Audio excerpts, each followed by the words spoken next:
이 말씀 마가복음 말씀입니다. 마가복음 14장 3절부터 9절까지 말씀입니다. 마가복음 14장 3절부터 9절까지 말씀입니다. 마가복음 14장 3절부터 9절까지 한 절씩 교독으로 읽도록 하겠습니다. 제가 먼저 읽겠습니다. 예수께서 베다니에서 나병 환자였던 시몬의 집에 머무실 때에 음식을 잡수시고 계시는데 한 여자가 매우 값진 순수한 나드 향유 한 옥합을 가지고 와서 그 옥합을 깨뜨리고 향유를 예수의 머리에 부었다.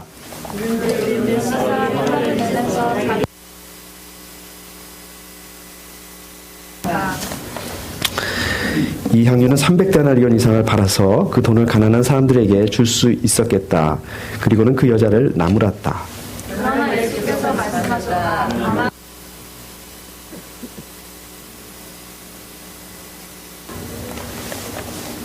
가난한 사람들은 늘 너희와 함께 있으니 언제든지 너희가 하려고만 하면 그들을 도울 수 있다. 그러나 나는 언제나 너희와 함께 있는 것이 아니다. 이 여자는 자기가 회심을 하였다. 곧 내 몸에 향유를 부어서 내 장례를 위하여 할 일을 이루었습니다. 네, 우리 9절은 같이 읽겠습니다. 내가 진정으로 너희에게 말한다. 온 세상에 어디든지 복음이 전파되는 곳마다 이 여자가 한 일로 전해져서 사람들이 이 여자를 기억하게 될 것이다. 아멘. 감사합니다. 오늘 계속해서 우리 찬양 시간에 또 이렇게 말씀 나누고 이렇게 했지만 오늘 종료주일입니다. 종료주일이라는 것은 잘 아시겠지만 예수님께서 이제 그 예루살렘으로 들어가실 때 예수님을 그 메시아로 환영하는 의미로서 또 종려나무를 흔들었기 때문에 그런 이름이 종려주일이라고 이름이 붙었습니다. 종려나무가 뭔가, 종려나무가 어떻게 생겼나 이렇게 생각하실 수도 있는데 쉽게 그냥 야자수다, 야자나무다 이렇게 생각하시면 되겠습니다. 그래서 종려주일을 영어로다가 팜선데이라고 이렇게 얘기를 합니다. 이렇게 부르기도 합니다. 그런데 사람들이 이렇게 예수님을 메시아로 환영하고 또 받아들였는데 불과 일주일이 지나가기도 전에, 그러니까 바로 그 주 금요일에 또 예수님을 십자가에서 못 박아서 이렇게 죽으시도록 이렇게 하였던 그런 주간입니다. 그래서 아이러니컬하게도 오늘이 이 메시아로서 오는 예수님을 환영하는 또 종료주일이지만 동시에 또한 이번 주간이 예수님께서 십자가에서 고난 받으시고 또 죽으신 이 고난 주간이기도 합니다. 오늘 말씀을 통해서 예수 그리스도의 그 십자가와 예수 그리스도의 은혜를, 예수 그리스도의 그 사랑을 좀 기억하실 수 있는 그런 시간들이 됐으면 좋겠고요. 특별히 이번 주간, 고난 주간에 예수 그리스도의 십자가의 그 고난과 또 이 사랑을 또 묵상하시고 기억하실 수 있는 그런 한 주간이 되실 수 있기를 소원합니다. 이제 오늘 그 본문 말씀으로 이렇게 돌아가서 보시면은요, 이 마가복음 14장을 시작으로 해서 본격적으로 이제 예수님의 그 십자가의 그 말씀이 십자가의 그 말씀으로 시작이 됩니다. 그래서 오늘 저희가 읽지는 않았지만 1절하고 그 1절부터 보시게 되면 이제 그 6월절 명절이죠. 명절을 이틀 남겨놓고 이제 그 대제사장과 율법 학자들이 예수님을 이제 잡아서 죽일 그런 계획들을 세우고 있었습니다. 다만 그 시점을 언제로 해서 예수님을 이렇게 잡을까, 어떻게 하면 좋을까, 이제 이런 궁리를 하고 있었던 거죠. 근데 이런 와중에 예수님께서는 뭐 지금 이런 상황을 이런 사실들을 아시는지 모르시는지 오늘 말씀에서 보시면 이제 제자들과 함께 이 나병 환자였던 그 시몬의 집에 머물게 되셨다라고 말씀하고 있습니다. 오늘 말씀에서 보시면 지금 제가 말씀드린 것처럼 3절에서 나병 환자였던 시몬의 집 이렇게 말씀하고 있습니다. 그런데 이거와 같은 이 말씀을 하고 있는 요한복음 12장 1절에 보시면 거기는 이렇게 되어 있습니다. 예수께서 죽은 사람 가운데 살리신 나사로가 사는 곳 이렇게 말씀하고 있습니다. 그러니까 이 나병 환자였던 시몬이나 죽었다가 다시 살아나는 그 나사로, 이 두 사람이, 우리 잘 아시는 이 두 사람이 같은 사람이다, 같은 인물이다라는 것을 알 수가 있습니다. 아무튼 이제 예수님께서 사람들하고 거기서 같이 식사를 하고 계셨어요. 식사를 하고 계셨는데, 음식을 드시고 계셨는데 갑자기 이제 돌발 상황이 일어나죠. 한 여자가 아주 비싼 그 옥합을 깨뜨려서 그 향유를 식사하고 계시는 예수님의 그 머리에다가 붓게 되었습니다. 여기서도 이제 오늘 말씀해 보시게 되면 이제 3절에 한 여자가 이렇게 돼 있는데, 아까 그 요한복음 12장 3절에 보시게 되면 마리아가 이렇게 얘기하고 있습니다. 그러니까 그 한 여자가 바로 이 마리아라는 것을 이렇게 꼭 집어서 말씀하고 있습니다. 한 여자라는 사람이 마리아였구나. 그리고 이 마리아는 나사로의 여동생이었죠. 그죠? 그렇게 연결이 됩니다. 네. 그런가 하면은 이 식사하는 자리에는 뭐 나사로만 있었던 것이 아니라 마리아만 있었던 것이 아니라 오늘 말씀에도 보면 4절에 보면 몇몇 사람이 이렇게 다른 사람들도 같이 있었던 것들을 보게 됩니다. 그런데 지금 이 돌발 행위, 마리아가 한 돌발 행위에 대해서 이 사람들의 좀 반응을 보십시오. 반응을 보시면 화를 냅니다. 그리고 자기들끼리 이렇게 얘기를 합니다. 4절, 5절 말씀해 보면 어찌하여 향유를 이렇게 허비하는가. 이 향유는 300데나리온 이상에 팔아서 그 돈을 가난한 사람들에게 줄 수 있었겠다. 이렇게 얘기를 합니다. 자, 이 부분도요, 마태복음 26장 8절, 9절 말씀을 보시면 조금 더 자세히 나와 있습니다. 제가 한번 읽어보겠습니다. 그런데 제자들이 이것을 보고 분개하여 말하였다. 왜 이렇게 낭비하는 거요? 이 향유를 비싼 값에 팔아서 가난한 사람들에게 줄 수 있었을 텐데 이렇게 얘기합니다. 그러니까 오늘 말씀에서는 마치 자기들끼리 수군수군 하는 것처럼 이렇게 얘기하고 있지만 사실은 이 마태복음을 보게 되면 이 행위를 했던 마리아에게 화를 내면서 분개하면서 이렇게 얘기를 하고 있는 것들을 보게 됩니다. 그리고 그렇게 말한 사람들도 이 제자들이다라는 것들을 더 자세히 알 수가 있습니다. 또 아까 그 요한복음 12장 4절 말씀에 보게 되면 이렇게 말한 제자들 중에는 아예 꼭 집어서 가룟유다라고 이렇게 얘기를 하고 있습니다. 그러니까 지금 식사 자리에 있는 이 사람들은 또 예수님에게 이 향유를 부어드린 이 마리아에게 이렇게 나쁘게 말했던 사람들은 이 평소에 늘 꼬투리 잡기 좋아하고 예수님을 대적하기 좋아하고 했던 이 바리새파나 뭐 사두개파 사람들이 아니라 오히려 예수님과 늘 함께했던 그 예수님의 그 제자들이었다라는 것들을 보게 됩니다.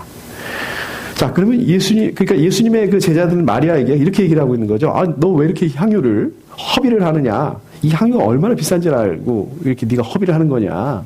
이게 자그마치 300데나리온이나 되는 거다. 이렇게 얘기하고 있습니다. 300데나리온은 그러니까 이렇게 별로 감이 안 오시죠? 한 데나리온이 보통 보게 되면은 하루 품삯 일당이라고 이렇게 얘기를 하지 않습니까? 그러면은 지금식으로 얘기를 한다면 우리가 시간당 한 10불 이렇게 받는다고 치고 한 8시간 일한다고 치면 하루 일당이 한 80불 정도 되는 거잖아요. 거기다가 이제 300을 곱하기를 하게 되면 24,000불인가 그렇습니다. 그러니까 이 향유 하나가 24,000불이면 굉장히 큰 돈이죠. 웬만한 소형차값 드는 게 아니겠어요? 이게 큰 돈을 이렇게 정말 큰 돈입니다. 제자들의 말이 일리가 있죠. 그래서 제자들의 그 논리를 보게 되면 이렇게 큰 돈을 그냥 이렇게 허비할 게 아니라 향유를 팔아서 그 돈을 가지고 이 가난한 사람들한테 도와준다면 이게 보람된 일인데 너는 그렇게 하지 않고 이 비싼 향유를 이렇게 예수님에 부어서 허비해버리느냐, 왜 낭비해버리느냐, 지금 이 말입니다. 어떻습니까? 이 제자들의 논리가 아까 말씀드린 것처럼 나름 일리가 있지 않습니까? 예수님께서 늘 평소에 누구들을 생각하셨어요? 이 가난한 사람들, 고아, 과부, 또 소외된 사람들, 또 이 사회적인 약자들을 위해서 오셨다고 말씀하고, 또 이 사람들을 고쳐주시고, 또 이 사람들 또 관심을 가지시고, 또 도와주시고, 늘 섬기시고, 또 그렇게 하셨습니다. 자, 그런데 이제 예수님의 그 반응을 보면, 또 예수님의 반응이 아주 그 제자들에게 하시는 그 말씀이 의외의 말씀을 하시는 것을 보게 됩니다. 6절부터 8절인데요. 제가 한번 읽어보겠습니다. 가만두어라. 왜 그를 괴롭히느냐? 그는 내게 아름다운 일을 했다. 가난한 사람들은 늘 너희와 함께 있으니 언제든지 너희가 하려고 하면 그들을 도울 수 있다. 그러나 나는 언제나 너희와 함께 있는 것이 아니다. 이 여자는 자기가 할 수 있는 일을 하였다. 곧 내 몸에 향유를 부어서 내 장례를 위하여 할 일을 미리 한 셈이다. 그러니까 지금 예수님 말씀은 너희 제자들 마리아 이 여자를 이 마리아를 나무라지 말아라. 마리아가 지금 나를 위해서 귀한 일을 했다. 아주 기특한 일을 했다. 이렇게 말씀하고 있는 것입니다. 가난한 사람들이라는 건 늘 주변에 있기 마련이고 제자들 너네들이 마음만 먹으면은 이 가난한 사람들이라는 것은 언제든지 도와줄 수 있는 일이라는 거죠. 그런데 예수님 본인은 언제나 이 제자들과 같이 있지 않을 수도 있다는 것입니다. 마치 예수님께서 제자들을 이제 떠나서 멀리 가실 것처럼 말씀하고 있습니다. 그 다음에 또 보게 되면 이게 마리아가 예수님에게 이렇게 자기에게 향유를 부는 것도 사실은 예수님 본인의 장례를 위해서 그렇게 한 거라고 이렇게 얘기하고 있습니다. 다시 말씀드리자면 이 마리아가 예수님의 장례식을 미리 치러줬다는 얘기입니다. 그러니까 결국 이 마리아가 예수님께서 이렇게 향유를 부은 것은 결과적으로 예수님의 장례, 다시 말씀드리자면 예수님의 이 죽으심을 준비한 그런 결과적으로 그런 일이 되었다라고 이렇게 이야기를 하고 있는 것입니다. 말씀하고 있는 것입니다. 자, 우리가 또 한 가지를 보시게 되면 이 그리스도도 그렇고 메시아도 그렇고 어떤 뜻입니까? 이 기름 부은 자라는 그런 뜻이지 않습니까? 우리 성경에 보면 특별히 구약 성경에 보면 뭐 왕이라든지 또 제사장이라든지 또 예언자라든지 이런 사람들에게 기름을 부었습니다. 우리 구약 성경에도 보면 사무엘이 하나님의 말씀에 따라서 순종해서 기름을 가져가서 그 다윗에게 왕을 세우면서 기름을 붓지 않습니까? 이제 그런 모습들도 나옵니다.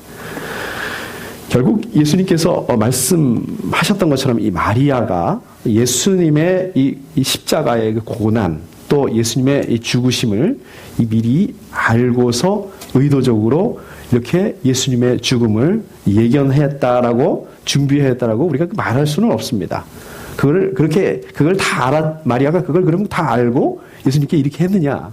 우리가 뭐 그렇지는 않을 수가 있습니다. 그렇지만은 이렇게 예수님께 이 향유를 붓는다는 그 이유는 뭡니까? 그것은 바로 하나님께서 이 메시아로 예수님을 메시아로 세우셨는데 그런데 그 그리스도 내지는 그 메시아로 내가 예수님을 인정한다라는 그런 그 믿음의 고백이었다는 거죠. 마리아의 믿음의 고백이었다는 거죠. 이런 행동들은. 자, 그렇다면은 예수님의 제자들은 이게 뭐가 문제냐는 거예요. 왜 뭐가 문제길래 이렇게 돈을 허비했다고 마리아에게 이렇게 화를 내면서 과민 반응 아니겠습니까? 이렇게 과민 반응을 보이느냐. 제자들은 이 마리아에게 대한 그 고백에 대해서 칭찬은 못 해줄 망정 이렇게 왜 나무랬을까요? 이 제자들은 왜 이렇게 마리아를 못마땅하게 여기는 그런 그 모습을 보이지 않고 있습니까? 보이고 있지 않습니까? 왜 이랬을까요? 자, 그렇다면 이제 우리가 이 질문에 대해서 대답을 생각하기 전에 그 당시에 마리아도 그렇고 예수님의 제자들도 그렇고 또 그 당시에 그 다른 사람들이 생각했던 이 메시아, 이스라엘 사람들이 일반적으로 생각했던 이 메시아는 어떤 사람이었을까요? 여러분들도 잘 아시다시피 이스라엘 사람들은, 유대인들은 메시아를 기다리고 있었단 말입니다. 자, 이 메시아가 어떤 모습이었을까요? 잘 아시다시피 정치적인 메시아입니다. 한마디로 말씀드리자면. 당시에 대부분의 사람들이 이렇게 이해하고 있었던 메시아는 정치적인 메시아입니다. 그래서 이 정치적인 메시아는 하나님의 백성들, 이스라엘이죠. 이 이스라엘을 또 로마의 식민지로부터 이렇게 벗어나게 하고, 그 다음에 이스라엘이 정치적인 주권을 찾을 뿐만 아니라 하나님의 나라를 회복하게 하도록 하는 그 정치적인 리더로서, 그 메시아로서 그렇게 이해를 했던 거죠. 자, 이 부분들이 나옵니다. 이 앞에 보게 되면, 이 앞부분을 좀 보게 되면, 이 마가복음 10장 후반부에 보게 되면, 이 세베대의 아들들이죠. 야고보하고 요한이 예수님한테 와서 이렇게 얘기를 합니다. 제가 한번 읽어보겠습니다. 선생님께서 영광을 받으실 때, 하나는 선생님의 오른쪽에, 하나는 선생님의 왼쪽에 앉게 하여 주십시오. 다시 말씀드리자면, 예수님께서 혁명을 일으켜서, 또 이스라엘의 주권을 회복하고 나라를 회복하게 될 텐데, 독립을 하게 될 텐데, 그러면 이제 왕이 되게 될 텐데, 그때 자기들한테 중요한 자리 한 자리씩 이렇게 차지할 수 있도록 이렇게 청탁을 하고 있는 말씀입니다. 청탁을 하고 있는 얘기입니다. 그래서 한 사람은 오른팔에, 한 사람은 왼팔로 이렇게 삼아달라고 이렇게 얘기하고 있습니다. 근데 이게 뭐 비밀이 유지되나요? 나머지 10 제자들이 그걸 알았습니다. 이 야고보하고 요한이 치사하게 자기들만 예수님한테 가서 개인적으로 청탁했다는 것을 알고서 발끈했습니다. 난리가 났습니다.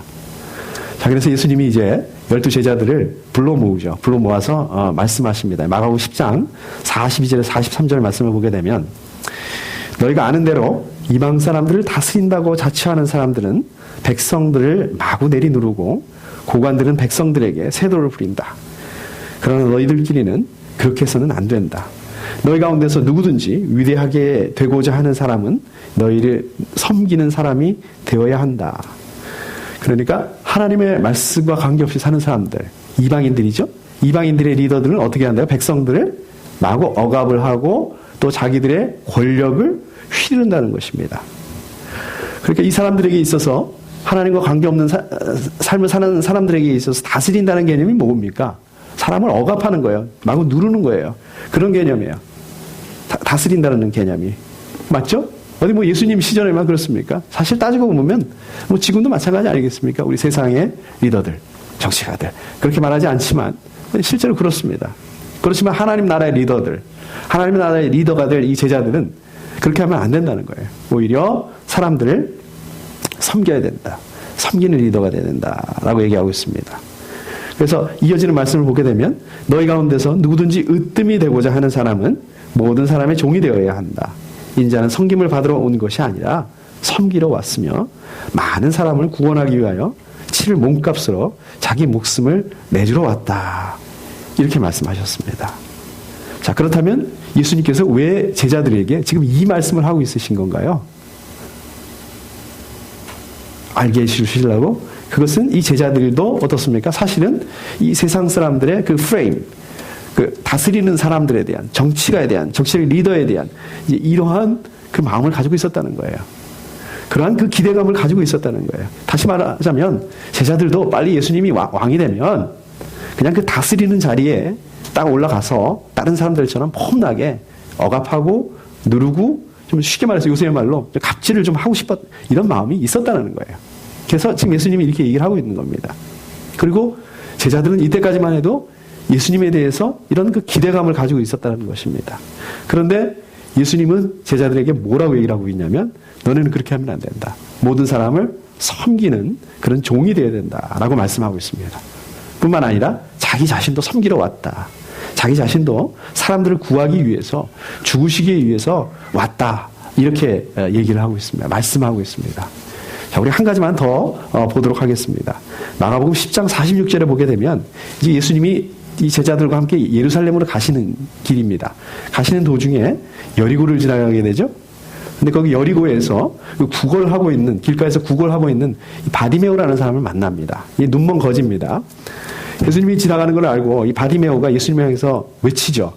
다윗의 자손 예수님, 나를 불쌍히 여겨주십시오. 제가 이렇게 멋있게 읽었지만 이렇게 했겠습니까? 아주 갈급하게, 급한 마음으로 큰 소리로 소리를 질러댔겠죠. 자, 여기에 대한 우리 제자들의 반응을 한번 보십시오. 제자들이 어떻게 반응하고 있습니까? 지금 예수님의 은혜를 구하고 있는, 간절하게 이야기하고 있는 이 바디메오에게, 간절하게 예수님에게 외치고 있는 바디메오에게 조용하라고 그랬습니다. 꾸짖었습니다. 제지했습니다. 그러니까 오히려 바디메오가 더 큰 소리로 불렀다고 그랬어요. 다윗의 자손님, 나를 불쌍히 여겨주십시오. 더 간청하게 됐습니다. 그러자 이제 예수님께서 길을 멈추시고 바디메오를 데리고 오라고 그랬습니다. 제자들에게 그렇게 했겠죠. 자, 그래서 마가복음 10장 49절 중반부를 보시면 그리하여 그들은 그 눈먼 사람을 불러서 그에게 말하였다. 용기를 내어 일어나시오. 예수께서 당신을 부르시오. 이렇게 말하고 있습니다. 자, 지금 여기서 보면 예수님께서 바디메오를 데리고 오라고 하니까, 눈먼 거지를 데리고 오라고 하니까 그제서야 이제 제자들은 바디메오를 불러서 마치 자기들이 선심 쓰는 것처럼 얘기합니다. 그리고 자기들이 아주 바디메오에게 큰 은혜를 베푸는 것처럼, 쉽게 말하면 이거죠. 일어나라. 예수님께서 너를 찾으신다. 이런 식으로 얘기를 하고 있는 것이었습니다. 자, 여기서도 보시면 사실은 이 예수님께서 제자들에게 그렇게 말씀하셨음에도 불구하고, 이전에 그렇게 얘기하셨음에도 불구하고 제자들은 아직도 그 프레임 속에 있었다는 얘기예요. 그 리더에 대한, 또 메시아에 대한 그런 그림들을 가지고 있었다는 거예요. 자, 그럼 제자들의 프레임이 뭐냐? 예수님께서 말씀하셨던 세상 사람들은 어떻다고요? 세상의 리더들은 백성들을 마구 내리누르고 고관들은 백성들에게 세도를 부린다. 바로 이겁니다. 이 모습이 바로 제자들의 모습에서, 이 바디메오를 대하는 모습에서 나타나고 있다는 거예요. 물론 지금 뭐 예수님의 제자들이 고관 대작도 아니고 무슨 큰 힘을, 권력을 가지고 있는 것도 아니고 권력을 휘둘렀다 이 말씀이 아닙니다. 그러나 자기보다 힘없는, 자기보다 상대적으로 힘없고 이 도움이 필요했던, 오히려 긍휼을 베풀어야 될 그 대상이었던 이 바디메오에게 행하는 것을 보십시오. 눈이 멀어서 동냥을 해야 되는 이런 그 눈먼 거지 바디메오에게 제자들은 오히려 도와주고 긍휼을 베풀고 그렇게 했어야 됩니다. 그런데 그렇게 하기는커녕 오히려 조용하라고 꾸짖었어요. 이게 무슨 말입니까? 조용하라 부져졌다. 우리는 뭐 그렇게 생각할 수 있지만, 말뜻 그대로 생각할 수 있지만, 그 행간의 뜻을 보게 되면 이런 뜻이에요. 지금 네가 예수님이, 이분이 지금 누군지 알고서 네가 예수님을 찾아, 그리고 또 이분 옆에 있는, 이분을 호위하고 있는 나는 누군지 알아? 너 같은 하찮은 사람들하고, 우리가 지금 상대할 시간이 없어요. 이렇게 얘기하고 있는 거예요. 이 뜻입니다, 이겁니다, 바로. 그러면은 이 제자들이 왜 이런 태도를 가지고 있을 수밖에 없었느냐. 이 제자들은 예수님을 정치적인 메시아로 굳게 믿고 있었기 때문에, 그 다음에 이 자기들이 가진 그 기대감을 가지고 있었기 때문에 그랬다는 것입니다. 이것이 바로 제자들이 가졌던 그 숨은 마음이었어요. 이것이 바로 제자들이 예수님에 대해서 가지고 있었던 기대감이었다는 것입니다. 자, 이제 마가복음 11장으로 가게 되면 이제 그 6월절 명절을 앞두고 일주일 정도를 앞두고 이제 예수님께서 제자들과 함께 그 예루살렘에 들어가게 되죠. 여기서도 보시게 되면 이제 제자들의 그 프레임에서 보게 되면 이제 예수님께서 이제 예루살렘에 들어가기만 하면 그야말로 이제 혁명이 일어나고 왕이 되고 또 메시아로서 선포할 것이다. 이제 이런 기대감이 있었을 것입니다.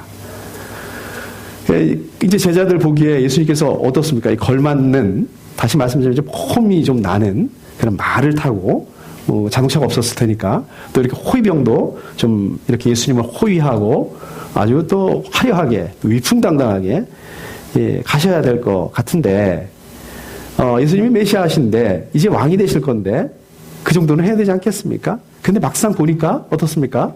말이 아니었네. 말이 아니네요. 나귀 새끼였습니다.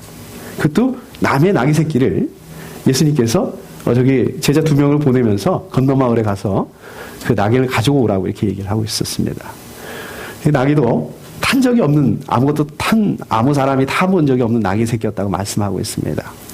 태워보지 않은 나귀 새끼니까 이게 또 얼마나 불안하겠습니까? 뭐 사람도 태워본 적이 없지, 물건도 실어본 적이 없지. 근데 사람은 그냥 뭐 인파들이 많이 몰려가지고 갑자기 이렇게 되면 이 나귀 새끼가 경험이 없으니까 아주 놀라서 야단이라도 치게 되면 이게 완전히 뭐 메시아고 호산나고 이게 아수라장이 될 거 아니겠습니까?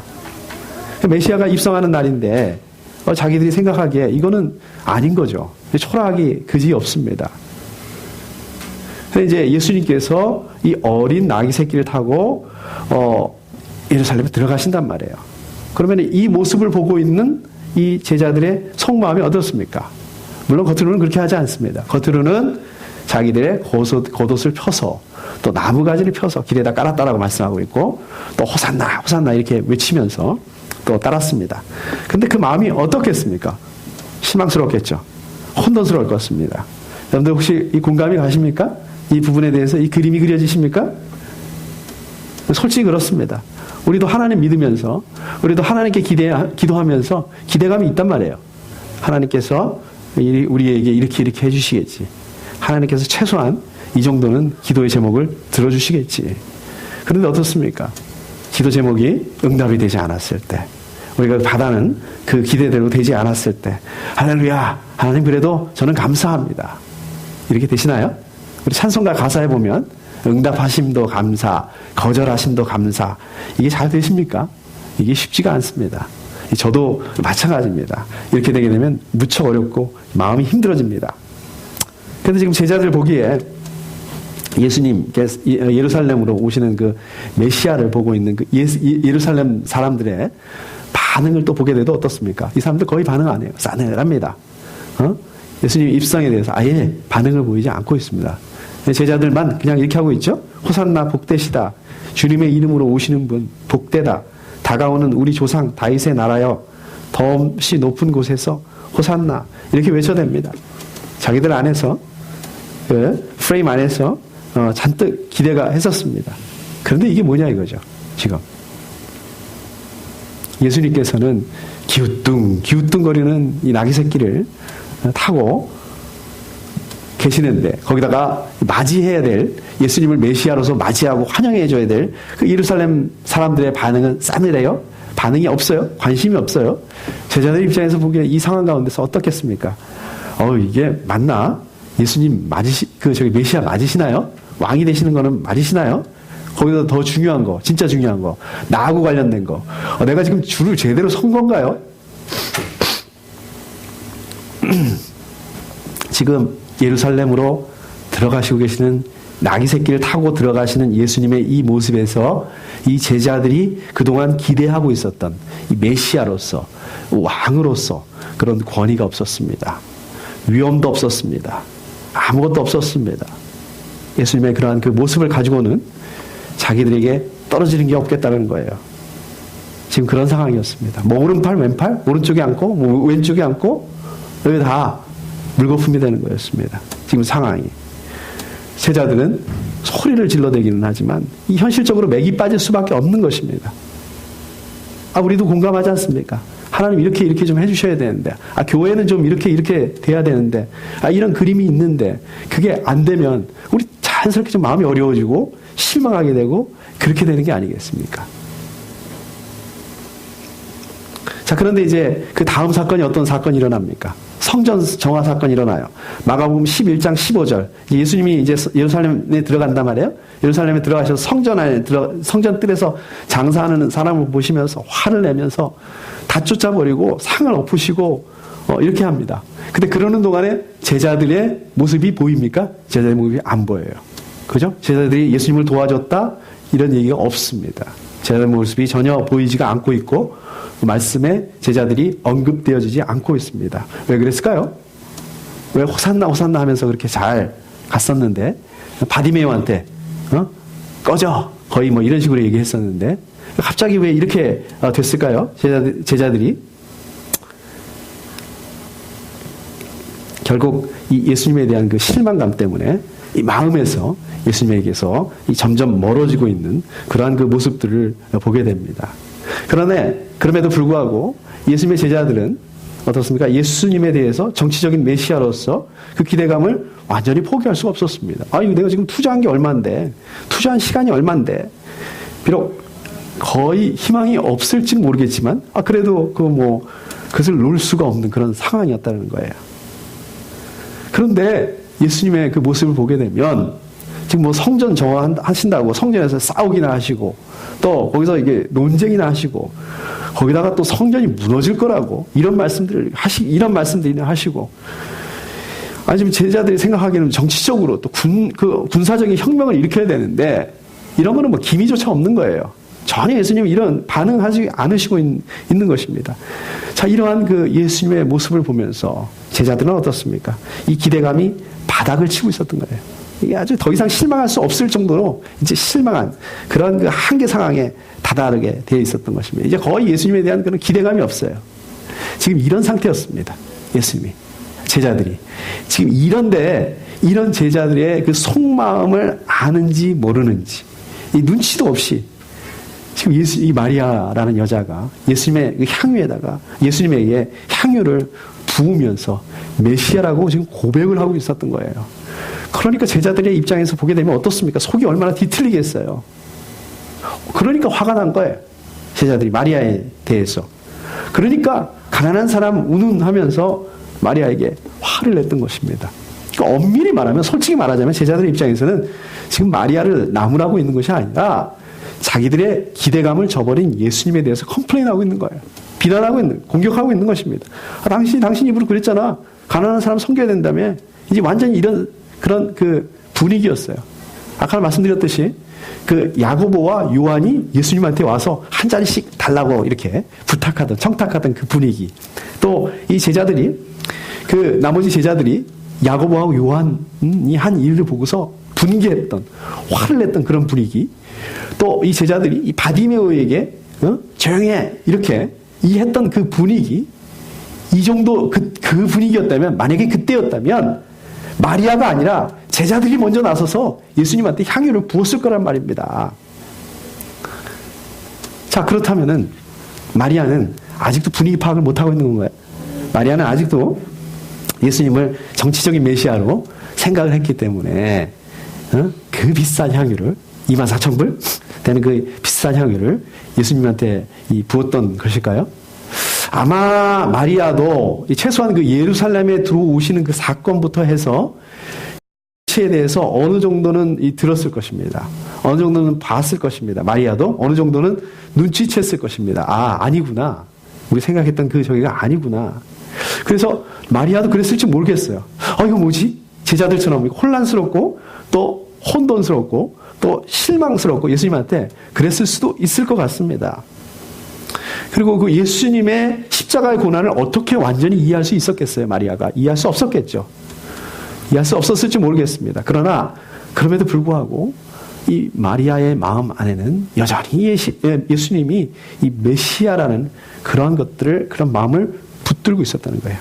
그런 믿음을 가지고 있었다는 것입니다. 그리고 이 그리스도라는 믿음의 고백을 했다는 것입니다.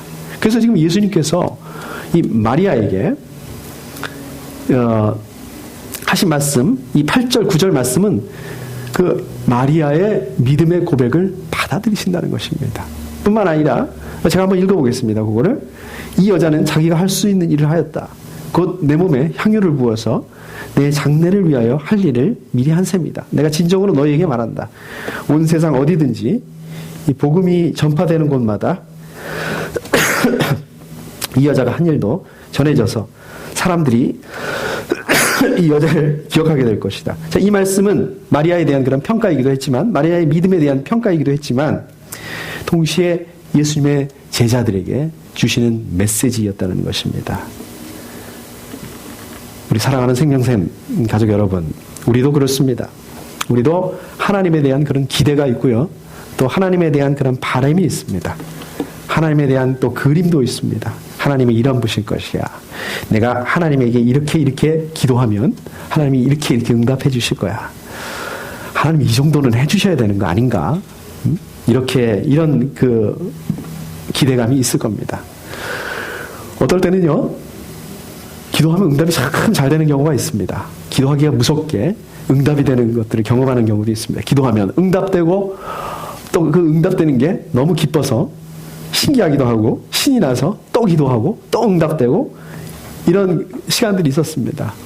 특히 어떨 때 그렇습니까? 제 경우를 보게 되면 초신자 때, 믿은 지 얼마 안 됐을 때 그렇습니다. 그런데 어떻습니까? 우리가 초신자를 지나서 계속해서 신앙생활을 하다 보게 되면 하나님과 경험하고 하나님과 동행하는 그런 삶을 살게 되면 늘 그렇게 하면 좋은 것만은 아니에요. 늘 즉시 응답되는 그런 것만은 아닙니다. 오늘 제자들처럼 전혀 기대하지 않고 우리가 전혀 바라지 않았던 하나님의 모습을 만나기도 한다는 것입니다. 그럴 때 어떻습니까? 당황스럽죠. 실망스럽습니다. 또 하나님께 화를 내보기도 해요. 삿대질을 하기도 합니다. 하나님 저한테 정말 이러실 수 있는 겁니까? 나는 내 모든 그 삶을 하나님한테 투자하고 하지 않았습니까? 내가 하나님한테 투자한 게 얼만데 지금 이렇게 하시는 겁니까? 그럼에도 불구하고 침묵하시는 하나님을 만나게 되기도 합니다. 답답하죠. 하나님 맞으신 건가요? 내가 지금 제대로 하나님 줄을 쓴 건가요? 이거 내가 뭔가 홀린 거 아닌가요? 하나님 계시기는 하신 건가요? 이런 생각들을 하게 되는 것이 자연스러운 것이라는 것입니다. 그런데 그럼에도 불구하고 오늘 말씀에서만 묵묵히 예수님을 믿음으로 고백했던 이 마리아를 기억하실 수 있기를 소원합니다. 자기가 기대했던 마리아가 기대했던 메시아가 아니에요. 알았어요. 그리고 이걸 완전히 이해할 수가 없어요. 이런 예수님에 대해서 받아들일 수 없었습니다. 마리아도. 그러나 그럼에도 불구하고 예수님은 메시아라는 것을 인정하고 있는 모습이 바로 이 마리아의 그 모습인 것입니다. 비록 마리아가 의도하지 않았지만, 잘 몰랐지만 예수님의 그 십자가의 그 고난과 죽으심에 대해서 그 당시에 예수님께서 이미 이것을 홀로 준비하시고 있었지 않았겠습니까? 예수님께서 십자가에서 준비하고 있었지 않으셨겠습니까? 이 예수님의 이 십자가의 고난과 이 죽으심을 함께 준비하는 그런 결과를 가졌다는 것입니다. 이 마리아의 이 믿음의 이 고백을 통해서 우리도 마찬가지 아니겠습니까? 우리도 완전하지 않습니다. 우리도 연약합니다. 그런데 이 완전하지 않고 연약한 우리의 그 믿음을 통해서, 우리의 이 연약한 완전하지 않은 이 믿음의 고백을 통해서, 우리 오늘 이 주일 예배를 통해서 우리는 의도하지 않았고 우리는 알지도 못했지만 예수 그리스도의 십자가의 그 고난과 죽으심을 향해서 우리가 또 함께 준비할 수 있다는 것입니다. 저와 여러분들 가운데는 소망이 있습니다. 어떤 소망입니까? 잘 될 거야. 뭐 그저 잘 될 거야. 잘 될 거야. 잘 되겠지 뭐. 이런 기대가 아닙니다. 교회가 잘 되고 또 우리 하시는 일들도 잘 되고 또 우리 기도 제목에 하나님께서 응답하시고 이 정도가 아니라는 것입니다. 우리 소망이 어디에 있습니까? 다음 주에 이 부활하실 예수님의 부활을 기대하고 기다리는 것입니다. 우리 이 땅에서 성공하고 잘 되고 부자가 되고 그 정도가 아닙니다. 우리의 기대는 진정한 하나님의 나라, 영원한 하나님의 나라를 우리가 기대하고 소망해야 된다는 것입니다. 오늘 이 메시아를 환영했던 종료주일입니다. 동시에 예수님을 십자가에서 고난받으시게 하고 죽으시게 한 고난주간이기도 합니다. 이 고난주간에 우리가 다시 예수님의 십자가를 좀 묵상하시고 예수님의 고난을 좀 묵상하시고 예수님의 우리를 향한 그 사랑과 은혜를 좀 기억하시고 하나님의 사랑을 경험하실 수 있는 귀한 시간들이 한 주간 되실 수 있기를 소원합니다. 우리 함께 기도하겠습니다.